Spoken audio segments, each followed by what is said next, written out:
वज़ीर आज़म से स्पीकर की मुलाकात काम दिखा गई। हंगामा आराई के इल्ज़ाम में 7 अरकान की ऐवान में दाखिले पर पाबंदी।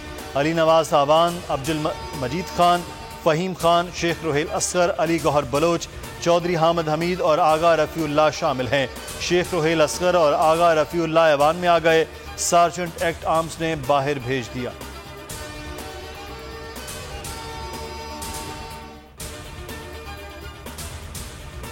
कौमी असम्बली में नाखुशगवार वाक़यात काबिल अफसोस हैं। माहौल खुशगवार रखना हुकूमत और अपोजिशन की जिम्मेदारी है। स्पीकर असद कैसर का शहबाज शरीफ और बिलावल भुट्टो से टेलीफोनिक रब्ता। दोनों रहनुमाओं की ऐवान के माहौल को पुरअमन रखने के लिए ताउन की यकीन दहानी।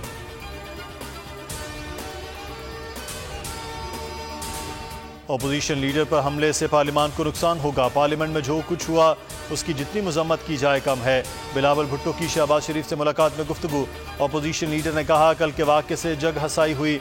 हुकूमती वज़रा का रवैया सबने देख लिया। आइंदा की सियासी हिकमत अमली पर मुशावरत की है। अपोजिशन मिलकर अमल दरामद करेगी।